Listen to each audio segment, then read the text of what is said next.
አሁን ግን ትንሽ እግዚአብሔር ካስተማረኝ ከተናገረኝ ከተመከርኩበት ከታነጽኩበት ዛሬ ደግሞ ለእናንተ ባካፍል ብዬ ያሰብኩት ነው። እኔን የጠቀመኝ እናንተን ይጠቅማል ብዬ አስባለሁ። የጌታ ስም ብሩክ ይሁን። ዛሬ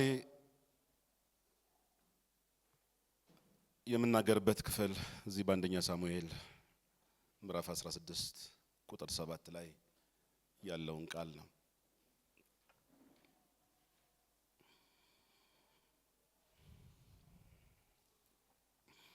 ከቁጥር 6 ጀምሮ አነባለሁ። እንዲህ ይላል፣ እንዲህም ሆነ በመጡ ጊዜ ወደ ኤልያብም ተመልክቶ በእውነት እግዚአብሔር የሚቀባው በፊቱ ነው አለ። እግዚአብሔር ግን ሳሙኤልን ፊቱን የቁመቱን ዘለገግታ አትይ፣ ሰው እንዲያይ እግዚአብሔር አያይምና ናኩት። ሰው ፊትን ያያል፣ እግዚአብሔር ግን ልብን ያያል አለው ይላል። የጌታ ስም የተመሰገነ ይሁን። ተባረኩ።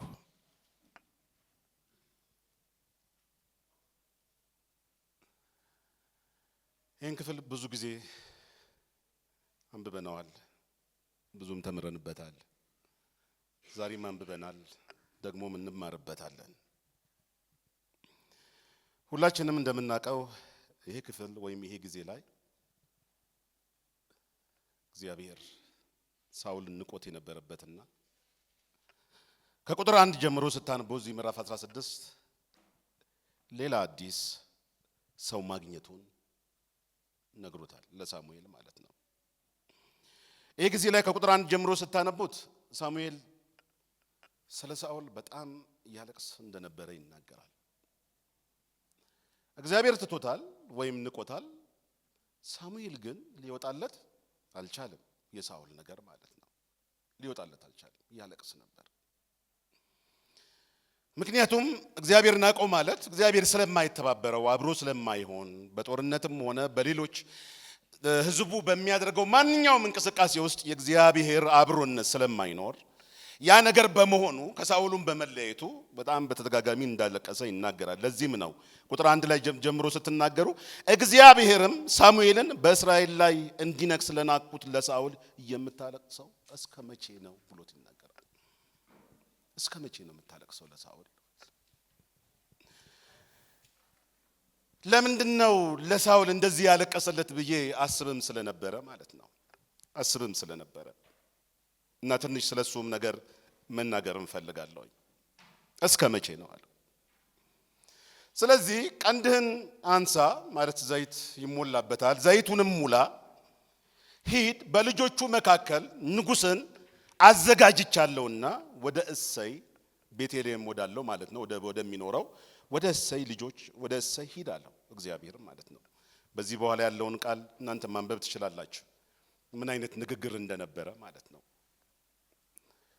ከልጆቹ መካከል ንጉሥ እንዳዘጋጀ ስለተነገረው ሳሙኤል ከእሰይ ልጆች መካከል ስለተነገረው ቀጥታ ወደ ቤተልሔም ሄደ። መስዋዕትንም አዘጋጀ፣ ብዙ ሰዎችንም ጠራ። አብሮም እሰይንና ልጆቹም እንዲመጡ ተነገራቸው። ይሄ ሁኔታ ምን አይነት ነገር እንዳለ ትንሽ በጣም ማለት እዚህ ውስጥ ስሜትን የሚሰጡ ብዙ ነገሮች ስላሉ ማለት ነው። የሚፈለገው ንጉሥ ነው። እግዚአብሔር እንደዚህ ብሏል፣ ከልጆቹ መካከል ንጉሥን አዘጋጅቻለሁኝ ብሏል። ያን ብቻም አይደለም፣ ያ ንጉሥ በእግዚአብሔር ዘንድ የተወደደ መሆኑንም ተናግሯል።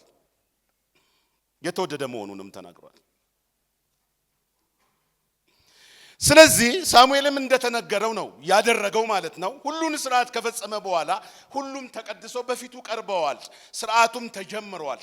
ልክ ገና ስርዓቱ በተጀመረበት ሰዓት አየ ሳሙኤል ማለት ነው የእሰይ ልጆች ቀረቡ። እሰይ ጠቅላላ 8 ልጆች አሉ። የቀረቡት ግን 7 ልጆች ናቸው። በመጀመሪያ የቀረበው ነው ያየው። እዚህ ጋር ያለውን ነገር ነው በጣም በሰፊው የምንቆየው እዛ ውስጥ ስለሆነ ማለት ነው። የመጀመሪያው ልጅ ኤልያብ በቀረበበት ሰዓት የተሰማውን ስሜት ነው። ከነቢይ እንዲህ አይነት ስሜት ሲወጣ ጉዳዩ ትንሽ ሊታይ ይገባል ብዬ ስለማስብ ማለት ነው። ሁሉም በመጡ ሰዓት አየውና የተናገረው ነገር ነው። ወደ ኤልያብም ተመለከተ። ነቢዩ ሳሙኤል ማለት ነው። በእውነት ብሎት ነው የተናገረው። በእውነት እግዚአብሔር የሚቀባው በምን ሆኖ ነው ያለው? በፊቱ ነው አለው ይላል።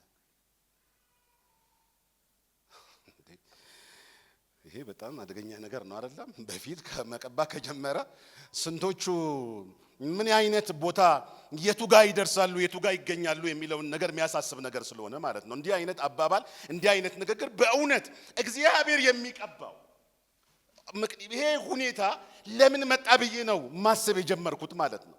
እንደዚህ አይነት ነብይ ሳሙኤል ቀላል ነብይ አይደለም። ከታላላቆች ብቻ አይደለም መሪም ጨምር ነው። መሪም ታላቅ ነብይ ነው ሳሙኤል። ሶስተኛውም ምዕራፍ ሄዳችሁ በምትመለከቱበት ሰዓት ሳሙኤል ከልጅነቱ ጀምሮ እስከ እድገቱ ድረስ አሁን እስካለበት የነብይነት ደረጃ ስትመለከቱ ያደገበት ነገር እንደሌሎቹ አይደለም። ድንገት የሆነ ነገር አይደለም። ከልጅነቱ ጀምሮ ያደገው በማ ቤት ነው? በእግዚአብሔር ቤት ነው ያደገው። በእግዚአብሔር ቤት ነው ያደገው። ገና ልጅ ብላቴና ሆኖ እንኳን ሳለ የእግዚአብሔርን ድምጽ ምን ማለት የጀመረበት ጊዜ ነው። መስማት እኮ ጀምሯል። የእግዚአብሔርን ድምጽ በደንብ ነው የሚያውቀው። ትንሽ ተሳስቶ እንኳን እየሮጠ ወደ ኤሊ በሄደ ሰዓት ነግሮታል። ኤሊ አካሄዱ ማለት ነው ገብቶታል። ሳሙኤል እነሆ ባሪያ ምን ይላል ይሰማል፣ አንተ ተናገር አለው። ስለዚህ እግዚአብሔር መናገር ጀመረ። ሳሙኤል ምን ማለት ጀመረ ማለት ነው? መስማት ጀመረ ማለት ነው። ታላቅ ነብይ ነው ሳሙኤል። 3 ላይ ስትመለከቱት በጣም ታላቅነቱን ለመግለጽ ሲሞክር የተናገረው ነገር ቢኖር የሚያስደንቅ ቃል ነው። ደስ የሚል ቃል ስላለ ማለት ነው እዛ ጋር ማለት ነው። የሳሙኤል ታላቅነት የሳሙኤል እግዚአብሔርም ከእርሱ ጋር ነበረ ይለዋል። የሚናገረውም ቃል አንዳቸውም እንኳን ወዴት አይወድቅም ይላል? ወደ ምድር አይወድቅም። እንደዚህ አይነት ነገር ነው ያለው ሳሙኤል ማለት ነው። ሳሙኤል ተናገረ ማለት ምን አይልም? አንዳቸውም የሚል ቃል ነው ያለው። ሳሙኤል ተናግሮ የወደቀ ቃል የለም። ሳሙኤል ተናግሮ ያልተፈጸመ ቃል የለም። ሳሙኤል ተናግሮ ማንም እኮ ነው ከዳር እስከ ዳር ማለት ነው። ከዳር እስከ ዳር ወይም በእስራኤል ውስጥ ባለው ቋንቋ ከዳን እስከ ቤርሳቤ ድረስ ወይም ከሰሜን እስከ ደቡብ ከምስራቅ እስከ ምዕራብ ያሉ በሁሉም አቅጣጫ ሳሙኤል ማለት ተናገረ ማለት የተናገረው ቃል ወደ ምድር ጠብ አትልም፣ ትፈጸማለች ማለት ነው። ይሄን የሚያክል ነብይ ምን ሆነ ነው? እዚህ ጋር ያለውን ቃል ስትነገሩ ልክ እንደዚህ ነው ያለው። በእውነት እግዚአብሔር የሚቀባው በፊቱ ነው አለ። እግዚአብሔር ግን ይላል ሳሙኤልን ፊቱን የቁመቱን ዘለገግታ አቲ ሰው እንዲያይ እግዚአብሔር አያይምና። ሰው ፊትን ያያል፣ እግዚአብሔር ግን ልብን ያያል የሚል ቃል መለሰለት። ይሄ እግዚአብሔር ነው ያለው። ለካ ምንም ነብይ ቢሆን ሰው ማየት የሚችለው ትልቁ ብቃቱ ምን ነው? ምን የሚያየው ፊትን። ለካ ምንም ታላቅ ነብይ ቢሆን የሰውን ውስጥ መረዳት አይችልም። ለካ የልብን የሚረዳ ማ ብቻ ነው? እግዚአብሔር ብቻ። ለካ የልብ የሚገባው የውስጥን የሚገባው እሱ ብቻ ነው። ለካ እሱ ብቻ ነው። ይሄን ሁኔታ ሳሙኤል የተሳሳተበትን ወይም ደግሞ እንደ ዘመኑ ቋንቋ ወይም የተሸወደበትን ሁኔታ ምን እንደሆነ ለመናገር ብዙ የሚከብድ አይደለም። እዚሁ ምዕራፍ 9 ላይ ሄዳችሁ ማየት ይችላል። ምዕራፍ 9 ቁጥር 2 ላይ ስትመለከቱ እንደዚህ የሚል ቃል አለ። 9 ቁጥር 2 ላይ ማለት ነው። እግዚአብሔር ለካ ሳሙኤል ወዶ ምስል አይደለም ማለት ነው። ሰው ማየት የሚችለው ምንን ስለሆነ ማለት ነው? ፊትን ስለሆነ ማለት ነው። ፊትን ስለሆነ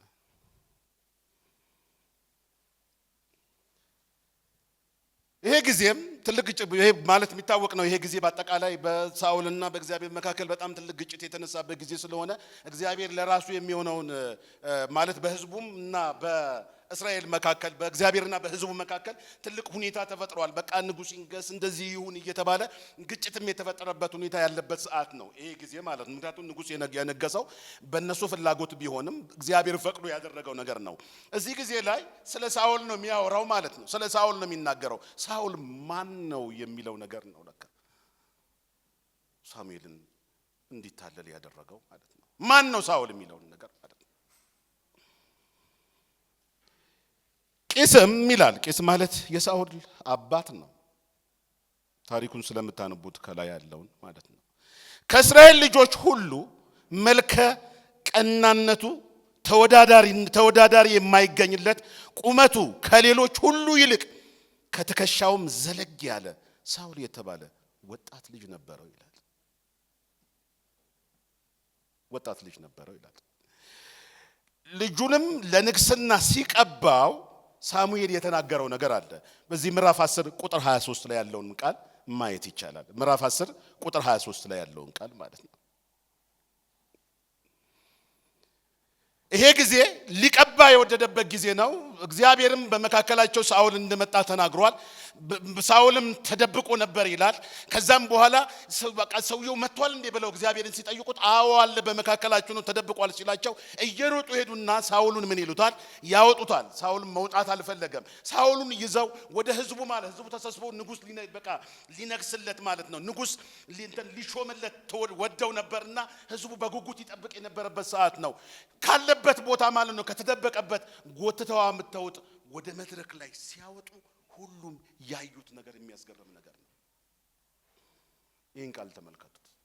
በዛን ሰዓት ያለው ብቃት፣ በዛን ሰዓት ያለው ጉልበት፣ በዛን ሰዓት ያለው ሁኔታ የሳኦል ፊዚካሊ ያለው ብቃት ማለት ነው። ከትከሻውም ዘለግ ያለ በጣም ቁመታም መጽሐፍ ቅዱስ ሲናገር ስለ ሳኦል ሲያወራ ምን የለውም ነው የሚለው? በእስራኤል ልጆች መካከል ተወዳዳሪ የለውም ይላል። አስቡት እንግዲህ በኢትዮጵያ ህዝብ መካከል እንደማለት ነው።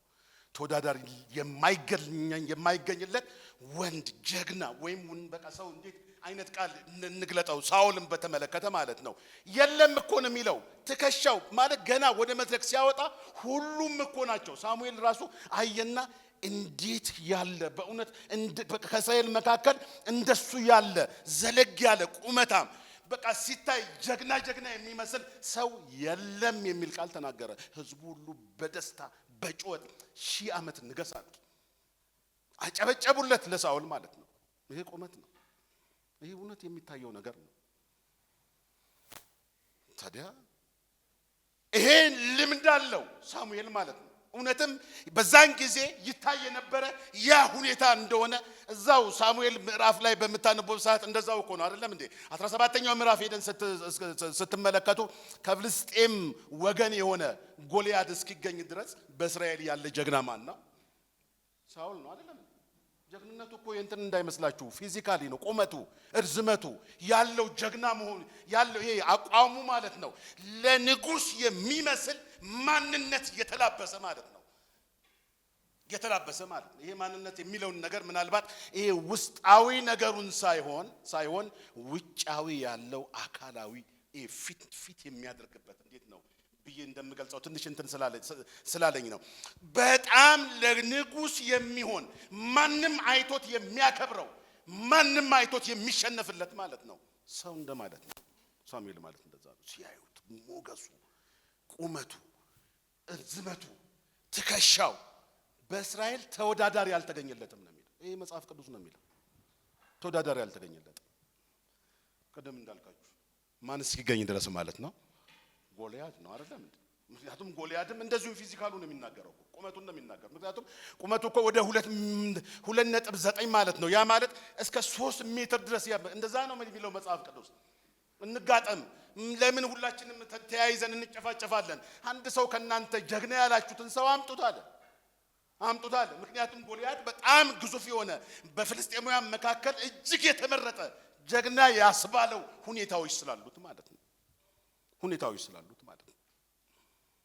እኔ አንዳንድ ነገሮችን ለማየት ስል በጣም ስላስደነገጠኝ ማለት ነው እውነት እንደዚህ ነው እንዴ ሰው እስክል ድረስ ማለት ነው የራስ ቁር የሚባለው ጭቅላቱ የሚሸፍንበት 58 ኪሎ ግራም የሚለው ነገር ለኔ ማመን እስኪያቃተኝ ድረስ ምንድነው ማለት የተፈለገው የሚለው ነገር ግራ እስኪገባኝ ድረስ የያዘው ጦር መውጋት የሚፈልግበት ጦር 7 ኪሎ ግራም ነው ራሱ ጦሩ ማለት ነው ፊዚካሊ ያለው እንግዲህ አስቡ እንግዲህ ማን ነው በሱ እንደዚህ አይታችሁ ብቻ ምንም ትግል ሳይደረግ ሰው ምን የሚልለት ነው ማለት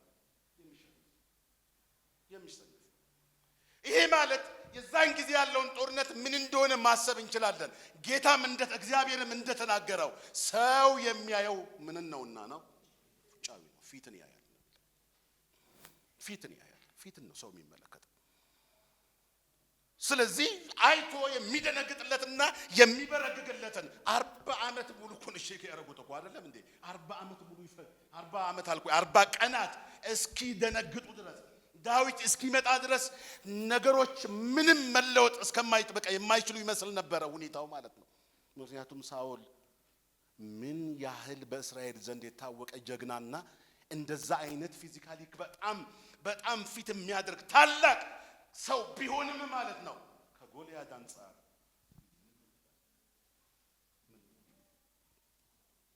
አንፃር ምንም ነው ሳሙኤል አይቷል ይሄንን ነገር ተመልክቷል ስለዚህ እግዚአብሔር ሳኦልን ናቆ ማለት በእስራኤል ልጆች መካከል እሱን ሊወዳደር የሚችል ሰው ስለሌለ እግዚአብሔር ይቅር እንዲለው ልቡ የእግዚአብሔር ልብ በምህረት ወደ ሳኦል እንዲመለስ ሐዘን ውስጥ ያለ ሰው ነው ምን ይደረጋል ብቸኛ አንድ ሰው አለ የምትሉ እንዴት ነው አለ የምትሉት ሰው ቢኖር ምን ምርጫ የሌለው ነገር ቢኖር ምንድነው የምታደርጉት ልክ እንደዚህ እንደማለት ነው ምርጫ እንደሌለው ነገር ነው የተቆጠረው ማለት ነው እግዚአብሔር ለምን ታለቅሳለህ ተነሳለህ እኔ በእሴይ ልጆች መካከል ምንን አዘጋጅቻለሁ አለ በቃ ተዋጊ ንጉስን አዘጋጅቻለሁ ስለዚህ ሳሙኤል ሄደ እንደተባለው ሲሄድ ኤልያብን ሲያዩ ትንሽ ይተካከለዋል ትንሽ ይመስላል በቁመትም በምንም ማለት ነው በእውነት እኮ ነው ያለው አይደለም በእውነት እግዚአብሔር የሚቀባው ምንን አይቶ ነው አለው ፊትን አይቶ ነው አለው እግዚአብሔር ግን አትሳሳታለህ ሰው የሚያየው ፊትን ነው አይደለም ይሄን ሁኔታ ለመረዳት ብዬ ብዙ ነገር አንዳንድ ነገሮችን ለማየት ሞክሬያለሁ እንዴት ነው ግን እውነትም እኮ ነው ለምንድን ነው ሰዎች የልባቸውን እንድንረዳላቸው የሚፈልጉት ውስጣቸውን እንድንረዳላቸው የሚፈልገው መቼስ እንደዚህ ነው አይደለም ጣም ያለው በጣም በቃ ለኔ ውዴ ነው ወይም በቃ ትዳር እንኳን ቢሆን ማለት ነው በቃ የሚረዳኝ ነው ለማለት ነው አይደለም የምንፈልገው ብዙ ጊዜ በቃ የሚረዳንን ሰው ስለምንፈልግ ማለት ነው የልባችንን የሚያውቅልንን ሰው ስለምንፈልግ ማለት ነው ይሄ ነው ብለን ልንል እንችላለን እንደዚህ አይነት ፍላጎት አለ እንደዚህ ለማየት እንሞክራለን እንደዚህ ብናስብም ግን እግዚአብሔር ቃል የሚናገረው ሰው የሚያየው ፊትን ነው የሚፈርደውም የሚናገረውም ፊትን አይቶ ነው አንዳንድ ጥናቶች እየተደረጉትን ማየት ፈልጋለሁ ብዬ በማይበት ሰዓት ስለገረመኝ ማለት ነው ሰው ይላል ከአንድ ሰከንድ በታች ባለ ጊዜ ውስጥ ስለ አንድ ሰው አይቶት ፊቱን አይቶት ማለት ነው ማንነቱን ለመናገር ይከብደው ከአንድ ሰከንድ ማለት አንድ ከማለቴ በፊት ማለት ነው አንድ ብዬ ከመቁጠሩ በፊት ሰዎች ፊትን ያዩና ስለ ሰውየው ማንነት ያ ማለት ታማኝነቱ አላቁትም እኮ ፊትን ብቻ አይተው እኮ ታማኝነቱን ያለውን ብቃት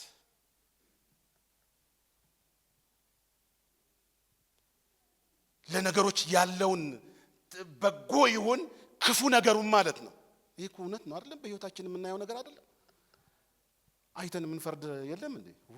ይሄ ሰውዬ እንዲህ የምንለው ነገር አለ አይደለም? ሰዎች ፊት ታይቶ ማለት ነው። እውነትም ሰው የሚያየው ምንን ስለሆነ ነው? ፊት ነው። አንድ ሰከንድ ባልሞላ ጊዜ ውስጥ ሰውየውን ይጨርሰዋል።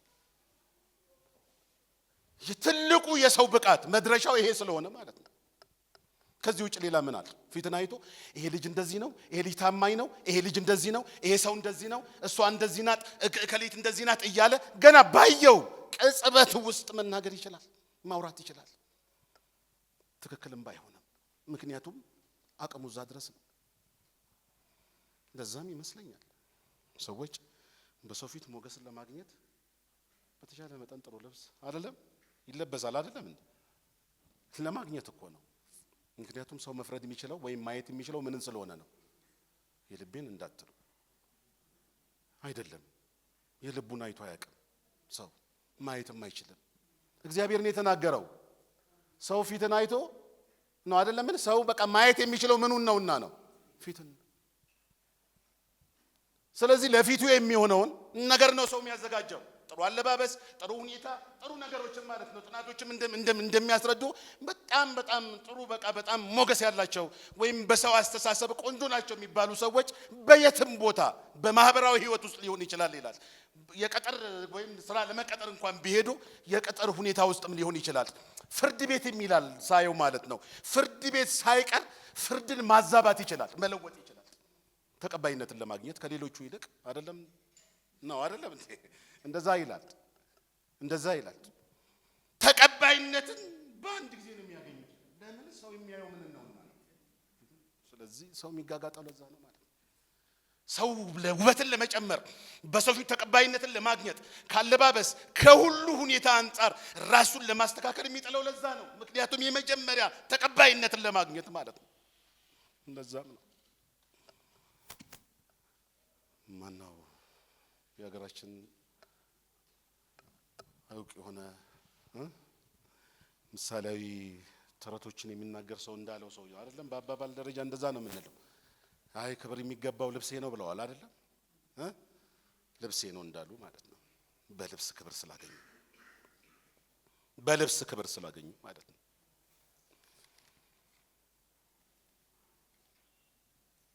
ይሄ የሰው ሁኔታ ነው። ምንም የምታመጡት ነገር አይደለም። ልታሻሽሉት የምትችሉት ነገር አይደለም። ጌታም የተናገረው ነገር ነው። እግዚአብሔርም የተናገረው ነገር ነው። ሰው ፊትን ያያል፣ እግዚአብሔር ግን ምንን ያያል? ልብን ያያል።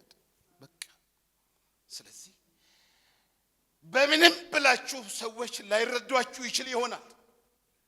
ስለናንተ ሁኔታ ለማስረዳት ብዙ ብትጋጋጡ ማንም ላይረዳችሁ ይችል ይሆናል። እውነትም ስለማይረዳችሁ ለምን? ሰው ስለሆነ። ሳሙኤል ነብይ ቢሆንም ሰው ነው።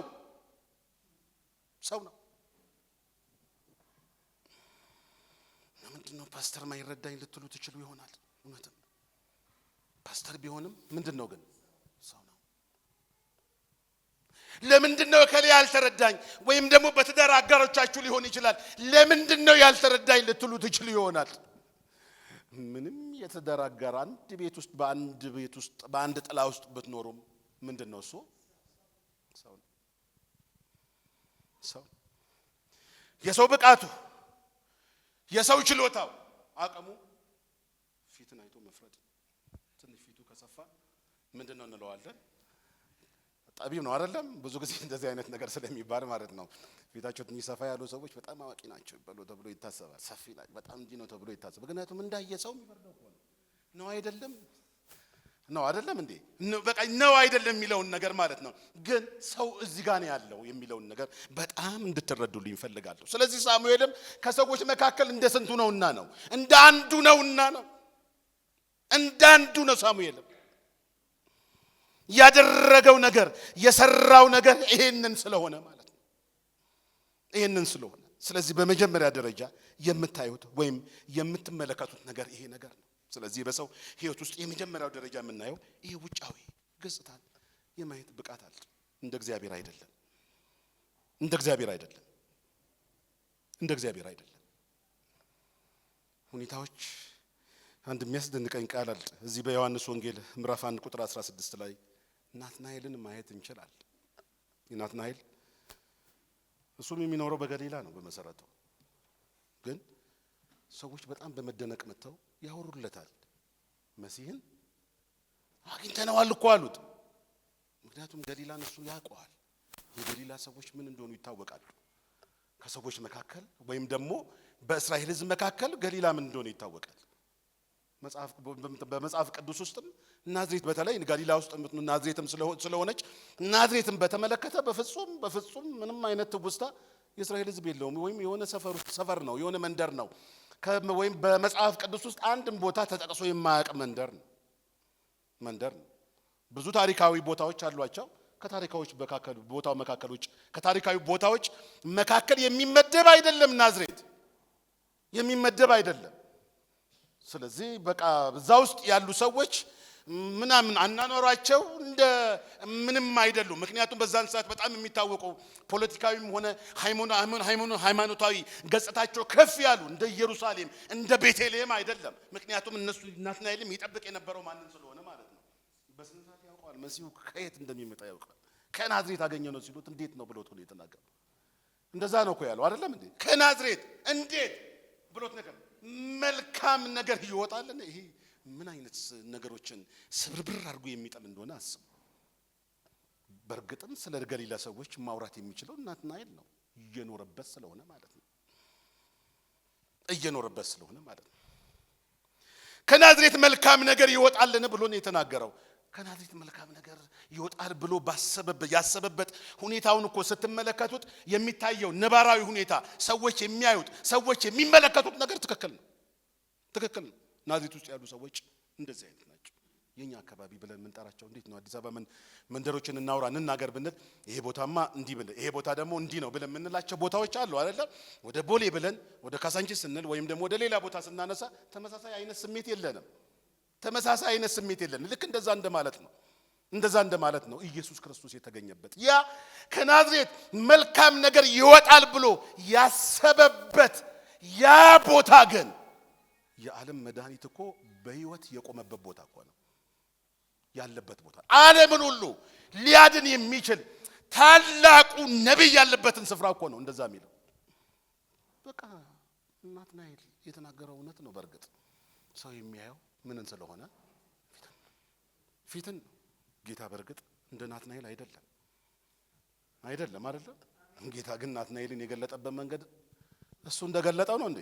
አይደለም። ገና ሲያየው በእስራኤል በቃ ስለ ቀንነቱን የተናገረው ስለ ያለውን ነገር ነው ለማውራት የሞከረ ጌታ የተናገረው። ምክንያቱም እሱ ጌታ የተናገረው ናትናኤልን እንደዛ አይደለም።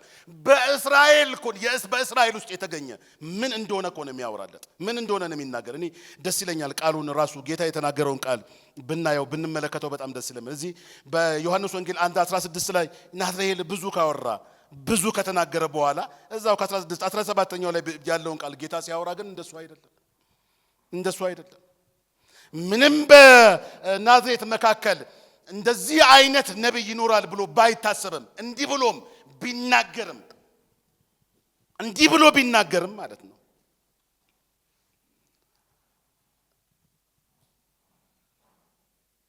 አንተ ቀን ያለው ተንኮል የሌለበት እውነተኛ እስራኤላዊ ይለዋል። ሰው ፊትን ያያል፣ እግዚአብሔር ግን ለካ በናዝሬትም ተንኮል የሌለበት እውነተኛ እስራኤላዊ አለ። ይሄን መናገር የሚችለው ብቻ ነው? ማን ነው መናገር የሚችለው? ይሄንን እግዚአብሔር ብቻ ነው። ተንኮል የሌለበት እውነተኛ እስራኤላዊ ብሎ መመስከር የሚችለው ማለት ነው ከናዝሬት። ይሄንን ሁኔታ ቤተልሔም የሚኖሩ ይሄንን ሁኔታ ኢየሩሳሌም የሚኖሩ ሰዎች እንደዚህ አይነት ሰዎች እኮ አሉ፣ ተንኮል የሌለባቸው እውነተኛ እስራኤላውያን ገሊላ ውስጥ አሉ ተብሎ ቢነገራቸው ማንንም አይቀበልም። ይሄን ማወቅ የሚችለው ጌታ ብቻ ነው። ምናልባት ባክግራውንዳችንን እያዩ ሰዎች ብዙ ነገር ሊሉ ይችሉ ይሆናል። እንደዛ ነው ሰው የሚተረጉመው፣ እንደዛ ነው። ከየት ነው የመጣው? የት ነው ያደከው? ምን ነበረ? መጀመሪያ ምን ነበረ? ከየት ነው የመጣው? ኑሮን፣ አናኗርን፣ አመጋገብን፣ አዋዋልን ነገሮችን በሙሉ ነው የሚያዩት። እግዚአብሔር ግን እንደ ሰው አያይም። ሰው እንደሚያይ እግዚአብሔር ምን አይልምና አያይም። ሰው እንደሚያይ እግዚአብሔር አያይም እኮ ነው የሚለው እግዚአብሔር። አያይም በእውነት እኮ ነው ያለው። በእውነት እግዚአብሔር ፊትን ያያል ነው ያለው። ብዙዎቻችን እንበላለን። እንደዛ ቢሆን ኖሮ አይመስላችሁ? ብዙዎቻችን እንቀደም ነበር። ማን እዚህ ይገኝ ነበረ? ማን በፊቱ ይሆን ነበረ?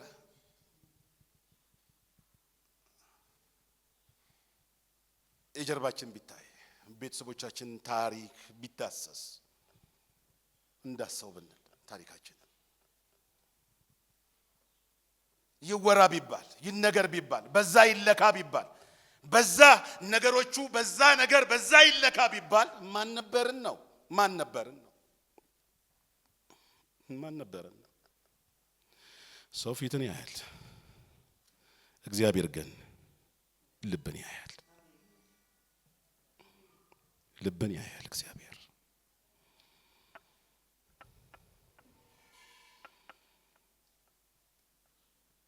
በጣም ልናውቀው የሚገባ እውነት በሌላኛው አቅጣጫ ሰው አያውቀንም ብሏል አይደለም ዘማሪ?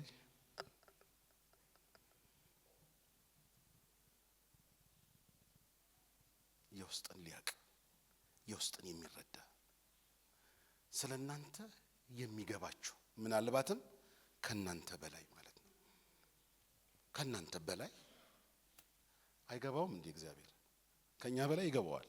ይሄን በጣም እንትን ማለት እንችላለን። ይሄ ጌዲዮንን ነው አይደለም ለዚህ ትልቅ ተምሳሌት የምናረጋው። ከኛ በላይ ያውቀናል።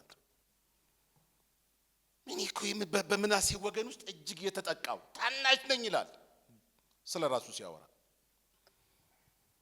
እጅግ የተጠቃው ታናሽ ነኝ ብሎ በቃ ራሱን የገለጠበት መንገድ እንደዚህ ነው። ጌዲዮን የሚያውቀው ስለ ራሱ እንደዚህ ነው። እግዚአብሔር የሚያውቀው ግን ሌላ ነው። አንተ ጽኑ ኃያል ብሎት ይናገረዋል። ይሄን እኮ ከእግዚአብሔር በስተቀር ማን ያውቃል? ጌዲዮን ካላወቀው በእውነት ማን ያውቃል? ማን ያውቃል ይሄን ነገር ማለት ነው? ጌዲዮን እኮ ያውቀውም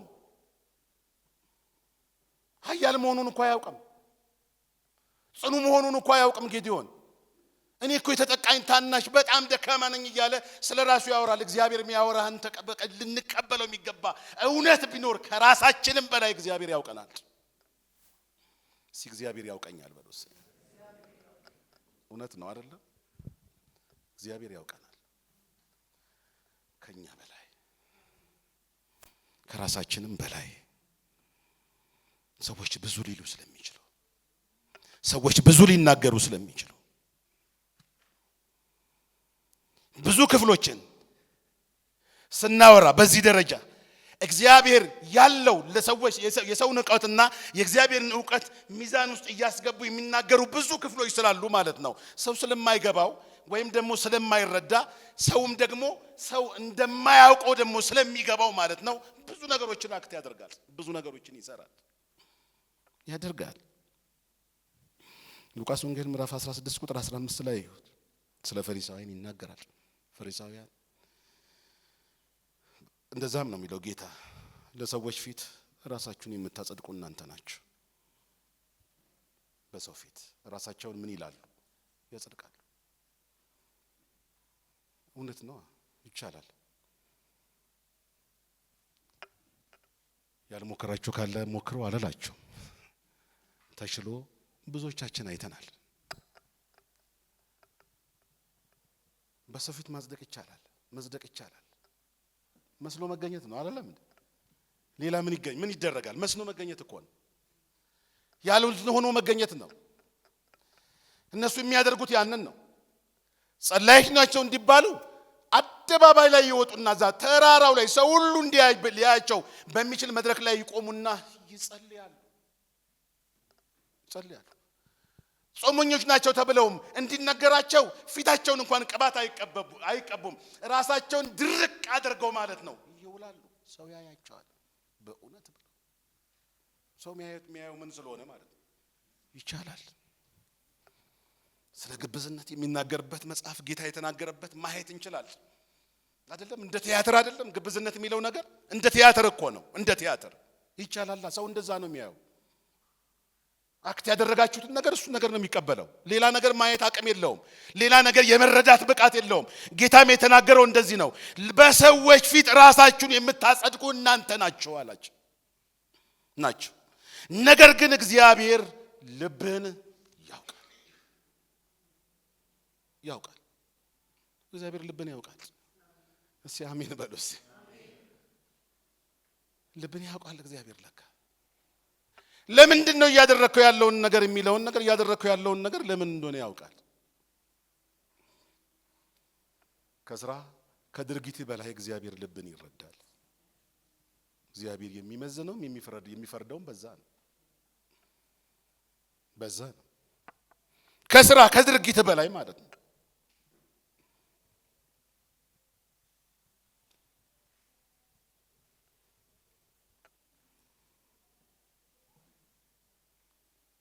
ስለዚህ ወደ ተነሳንበት ሐሳብም ስንመጣ እንደዛ ነው ያለው። አየው ኤልያብን ይህን ቃል ተናገረ። እግዚአብሔር ወዲያውኑ የገሰጸው በፍጹም አለው ይሄ ያንተ ታሪክ እንጂ የማ ታሪክ አይደለም። ሰውን በቁመት አይቶ የመፍረድ በቁመት አይቶ የመቀባት የነገርህን ያለህን ነገር እየተመለከተ የመሾም ኃላፊነት ወይም የመሾም ብቃት ያለው ሰው ነው። እግዚአብሔር እንደዚህ ሾሞ አያውቅም። መጀመሪያ እንደዚህ እግዚአብሔር ስላደረገ ወይም ደግሞ ሳኦል ስለመሰለው ያንን ተናግሯል። በለመደበት መንገድ ነው ሳሙኤል መሄድ የፈለገው፣ ግን አይደለም። ሰባቱም ልጆች አልፈዋል በፊቱ። አንዱንም ሰው እግዚአብሔር ግን ምን አላለም? አልመረጠም። እንደውም ምን አልኩ ነው ያለው? እናቃቸው ይላል። ለምን ተናቁ? ወይም አልተፈለጉም በእግዚአብሔር ዘንድ ማለት ነው። አልተፈለጉም። ዳዊት እስኪረሳ ድረስ ሆኗል። እውነትም ተቀድሰው አይደለም ነጽተው ነው የቀረቡት። ምክንያቱም የመጀመሪያ ቀን ያደረገው ሳሙኤል እንዲቀደሱ ነው ያደረገው። ሰባቱም ማለት ነው በጣም ንጽህናቸውን እንዲጠብቁ በእግዚአብሔር ፊት ተቀባይነት እንዲኖራቸው ፈልጓል። ከዚህ የተነሳ ያን ስርዓት ፈጽመው ነው የቀረቡት ማለት ነው። ምንም ግን ሳይፈጽም ዳዊት እረኝነት እዛ በጎች ውስጥ በጎችን እያገደ የተረሳው ዳዊት ግን ያለ ምንም ሁኔታ ነው የመጣው። እግዚአብሔር ግን ምንን ያያል? ልብን ያያል። የውጭን ጽዳት አይደለም። ታጥበው ይሆናል ራሳቸውን ኃጢአት ወይም ክፉ ነገር ከሚባል ነገር ወይም ደግሞ ሌሎች ሁኔታዎች በወቅቱ ያለው የመንጻት ስርዓት በሚፈቅደው መልኩ ማለት ነው ሄደዋል። ያሟልተዋል። በዛ ደረጃ አሟልተዋል። በቁመት አሟልተዋል። ፊዚካሊ በሰው አይን በመታየት ደረጃ አሟልተዋል። ያላሟሉት ግን የማንን ልብ ነው? የእግዚአብሔርን ልብ ነው። የእግዚአብሔርን አይን ግን አላሟሉም። የእግዚአብሔርን አይን ነዛም ነው። ገና ታናሽ ነው፣ ትንሽ ነው፣ ብላቴና ነው። ቀይም በማለት አይኖቹ የሚያምር ምናምን የሚለውን ቃል ምንድነው? የፊዚካል ሊያይ ነው ብዬ ያንን ቃል ስመለከተው እንደዛ አይደለም የሚለው እንትኑ ወጣትነቱን ለመግለጥ ነው። ገና ያንግ የሆነ ወጣት ነው የሚለውን ስሜት ለመግለጥ እንጂ እንደነ ኤልያብ አይደለም። እዛጋም የሆነ ስለ ውበት ሲገልጥ የዳዊትን ውበት ሲገልጥ ለማየት ሲሞክር እሱ አይደለም ገና ለግላጋ ወጣት ስለመሆኑ ነው የሚናገርበት ቋንቋ እንደሆነ ያየሁት የተረዳሁት ማለት ነው። ስለዚህ በሰው አይን ግብ አይደለም። በሰው አይን ከአይነ ግቡ አይደለም። ወይም ደግሞ የሚስብ ወጣት አይደለም። የሚማርክ ወጣት አይደለም። ለእንትን ይቀርባል ተብሎ ለዚህ ሹመት ይቀርባል ተብሎ የሚታጭ ወጣት አይደለም። አለመሆኑን እኮ የምታዩት ቀንደ መለከቱን እንትኑ ካፈሰሰው በኋላ ማንም ዳዊትን የተከተለ ነበር እንዴ? አልተከተለውም። እሱም ምንም አላለም። እንደው የሆነ ነገር እንደተፈጸመበት ያክል እየተሰማውም አይመስልም። ምክንያቱም ቀጥታ የሄደው ወዴት ነው? እሱ ደግሞ ወደ በጎች ነው። በጎች እረኛ ነበረ። ወላጆቹ ራሳቸው እንኳን ስለዚህ ጉዳይ አላሰቡም። ኤልያብም ሲናገር በዛ በጦርነቱ ጊዜ ማለት ነው ጎልያድ ባስፈራራበት ጦርነት ጊዜ ኤልያብም የተናገረው እንደዛው ስለሆነ ማለት ነው ሂድ አንተ ብሎ የልብን ክፋት አውቃለሁኝ ይለዋል፣ ይናገረዋል። ምናልባት ዳዊት እዚህ ጋር ምን እንዳደረገ ባላውቅም ማለት ነው በኤልያብ አይን ፊት ማለት ነው ባናውቅ፣ ግን አንድ ነገር ግን ያውቃል፣ አንድ ነገር ግን ይገባዋል። ምክንያቱም ዳዊት በባህሪው ወይም ደግሞ አኗኗሩ ከዛ በፊትም ወይም ደግሞ ከመቀባቱ በፊትም የነበረው ህይወትና አኗኗሩ በተወሰነ መልኩ ሊገባቸው ይችል እንደሆነ እርግጠኛ አይደለንም። ብቻ ግን ንቆታል። ቶሎ ሂድ ከዚህ ብሎታል። እንደዛ ነው ያለው። ቶሎ ከዚህ ከጦርነት ስፍራ ውጣ ነው ያለው። ውጣ ብሎት ሲቆጣውና ሲገስጸው ታያላችሁ። ዳዊትም ማለት ነው እውነት እንደዛ ነው ያሰበው። ያ ነገር ትዝ ብሎት ቢሆን ኖሮ ሂድስ ያሁን አንተ እንደዚህ ተቀብተሃል አይደለም እንዴ እያልክ አይደለም እንዴ ሂድ አይለውም ነበር እንዴ? ይለው ነበረ። ንቀውታል ማለት ነው። ንቀውታል። ሳውልም እኮ ሲናገር እንደዛ ነው ያለው። እኔ ገጥማዋለሁኝ ብሎ ባለበት ሰዓት አየውና ኖ አትችልም ማለት። ይሄ ሰው ስለ ጎልያድ ቅድም እንደነገርኳችሁ በጦርነት በጣም የበለጸገ ነው። ራሱን ያበለጸገ ሰው፣ ጀግና ሰው ነው። በእስራኤል መካከል ሳውል አልተገኘለትም እንደሱ አይነት መካከል። ከእስራኤልም ከፍልስጤማውያንም መካከል እንደ ጎልያድ አይነት አይገኝም። ግን እንደዛ አይደለም ያለው ዳዊት። እኔ እኮ እዛ እረኛ ሆኜ በጎችን ስጠብቅ አንበሳና ድብ ምን ይል ነበር? ይመጣ ነበር እና ከበጎቹ መካከል አንዱን ይወስድ ነበር። ከዛም እኔ አይቼው ሮጣለሁኝ ወይም ዛፍ ላይ ወጥቼ አመልጠዋለሁ አይደለም ያለው። ኃላፊነት ተሰጥቶታል። የበጎች በግ መጠበቅ ኃላፊነት ተሰጥቶታል። አባቱ ሰጥቶታል። ስለዚህ በጉ ሊጎደል ስለሆነ ማለት ነው ይሄድና አንቀዋለሁኝ። በተነሳብኝ ጊዜ ምን እለዋለሁ አለ? እገለዋለሁ። ስለዚህ እኔ አንበሳ ገዳይ ነኝ፣ አንበሳን የገደልኩ ነኝ አለ። እግዚአብሔር ከሱ ጋር እንደነበረ እንዴት እንደሚያስረዳ እዩት። እኔ እኮ እንደዚህ አድርጌያለሁኝ። ስለዚህ ይሄ ያልተገረዘ ፍልስጤማዊ ነው ያለ ማለት ያልተገረዘ የሚለው ነገር የእግዚአብሔር ወገን ያለው ፍልስጤማዊ በእግዚአብሔር ሕዝብ ላይ እንደዚህ ሲሆን እያየውማ ዝም አይደለም። እግዚአብሔር ለዚህ ሰው አሳልፎ አይሰጠኝም ምን ብሎ ነው የተናገረው? ሰው የሚያየው ምንን ስለሆነ ማለት ነው? ፊትን ስለሆነ ለማስረዳት ብዙ ጣር። በመጨረሻ እኮ ሳኦልም በንግግሩ ተሸንፎ ሂድ ብለው ጎልያድ ያየበት ደግሞ ንግግር በጣም ያስገርማል አይደለም እንዴ? ጎልያድ ያየው ተናደደ። እንዴት እኔ ውሻ ነኝ ወይ? ውሻ ነኝ እንዴ? ለውሻ ነው እሱ መላክ ያለበት ለውሻ ነው። ዳዊት መላክ ያለበት ለውሻ ነው እንጂ እስራኤልን ወክሎ ይሄን የሚያክል ህዝብ ወክሎ መቆም አይችልም። ሰው የሚያየው ምንን ስለሆነ? ፊትን ነው የሚያየው። መቆም አይችልም። እንዲህ ውሻ ነኝ ወይ ዛሬ አንተን ብሎት በቃ የተሰማው ስሜትና ይህን ሰው ድንገት ቢያገኘው ዳዊትን ጎልያድ ምን ያደርገዋል ብትሉ በቃ እንደዚህ በጣጥሼ ነው አይደለም ያለው። ለወፎች ነው እኮ የምንሰጠህ ብሎት ይናገረዋል። እንደዛም ነው ሲታይ እውነት ነው የሚመስለው። ሰው የሚያየው ምንን ስለሆነ? ፊትን ስለሆነ። ዳዊት ግን እንደዚህ አንድ ቀንም አይቶ አያውቅም። ራሱ እንደዚህ አይደለም የተመለከተው። እግዚአብሔር ያየበት ሁኔታ ስላለ ማለት ነው። ይህን ዳዊት እግዚአብሔር እንዴት ነው ያየው? እግዚአብሔር እውነትም መጽሐፍም ሲናገር እንደ ልቤ የሚሆንልኝን አይደለም ፍቃዴን ሁሉ የሚያደርግልኝን የእሴይን ልጅ ዳዊት ምን አልኩ ነው ያለው? አገኘሁት እኮ ነው ያለው። ይሄ ሁኔታ በጣም ነው የሚያስደነግጠኝ ሳነበው ራሱ ማለት ነው። ይሄ ምስክርነት የሰው ምስክርነት አይደለም። የማ ምስክርነት ነው? እንደ እግዚአብሔር እኮ ነው። እንደ ልቤ ነው ያለው። እንደ ልቤ የሚሆንልኝ ፍቃዴን ሁሉ የሚያደርግ አግኝቻለሁ። እግዚአብሔር ፈልጉ በሕዝቡ መካከል ሳሙኤል ይፈልጋል። ትልልቅና በጣም ግዙፍ የሆነ ውበት ያለው ግርማ ሞገሱ ከባድ የሆነ ሰው ይፈልጋል። ሰዎችም የእስራኤል ሕዝብ በሙሉ እንደዚህ አይነት ሰው ይፈልጋሉ። እግዚአብሔር ግን ይፈልግ ነበር። ልብ ነበር የሚፈልግ። ለካ እግዚአብሔር ግንኙነቱ ከልባችን ጋር እንደ ሰው አይደለም። ልባችንን ነው እግዚአብሔር የሚያውቀው። ልባችንን ነው እግዚአብሔር የሚያውቀው። ምን አይነት ልብ እንዳለው ምን አይነት እምነት ቢኖረው ነው አንበሳን የታገለው ዳዊት? መቼስ ጉልበት አለኝ ብሎ ነው አለኝ ነው እንደዛ ማለት ብለዋል ብለን እናስባለን። እኔ ወጣትነቴ ነው ምናምን እንዳንል ገና ለግላጋ ወጣት መሆኑን ያሳያል፣ ይናገራል። ወጣትነቱም አይደለም እንደዚህ አይነት ድፍረት የጨመረበት እምነት ግን ነበረው። ምክንያቱም ልክ ተቀብቶ ትንሽ እንደቆየ አንድ የሚናገረው የእግዚአብሔር ቃል ያስደንቀኝ ነበረ። ሳኦልም እግዚአብሔር ከመለየቱ የተነሳ መንፈስ እሱን ያበሳጨውና የማይሆን ነገር ውስጥ ይከተው ነበር ይላል። ሰዎች ግን በቃ ትንሽ እንድትናና በገና የሚደረድርልህ ሰው ያስፈልጋል ይሉታል። ከዛም ሁሉ ከዛ ውስጥ ሲመረጥና ሲፈለግ የተገኘው ማን ነው? ዳዊት ነው። ዳዊት ከዛም ሆኖ ለእግዚአብሔር እውነተኛ ክብርና ምስጋና ይሰጥ እንደነበረ ይኸው መዝሙረኛ ዳዊት አይደለም ስንለው መዝሙረኛ ዳዊት እኮ ምን ነው? ምክንያቱም በገና ይዞ የሚደረድር በገና ይዞ እግዚአብሔርን የሚያመሰግን በእምነት የሚኖር በእምነት የሚንቀሳቀስ ብዙ በጣም አሉ የተባሉ ዕውቅ የሆኑ ነገስታቶች ብቻም አይደለም ታላላቅ ሰዎች በዓልን ወይም ደግሞ ሌላ ባዕድ አምልኮ ፈጽመዋል።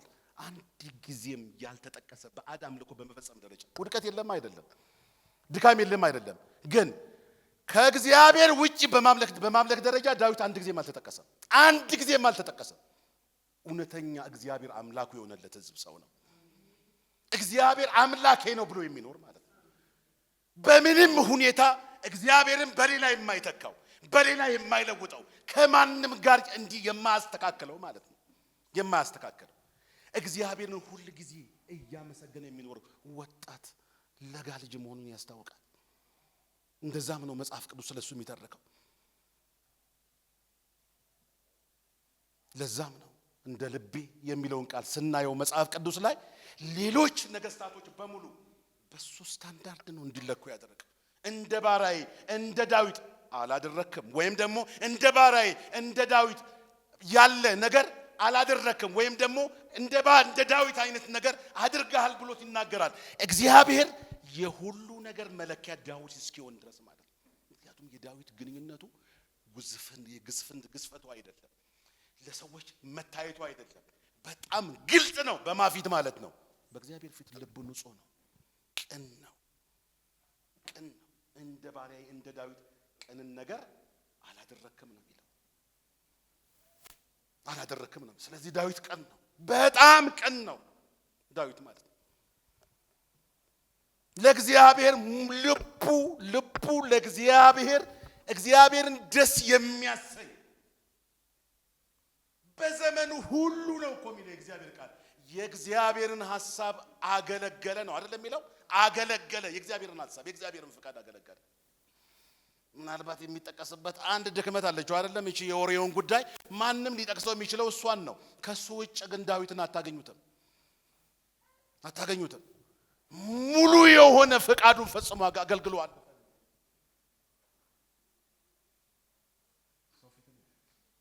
እግዚአብሔር ግን ልባችንን እግዚአብሔር ያየዋል። ምንድነው እየሰራን ያለ ነው? ምንድነው እያደረግን ያለ ነው?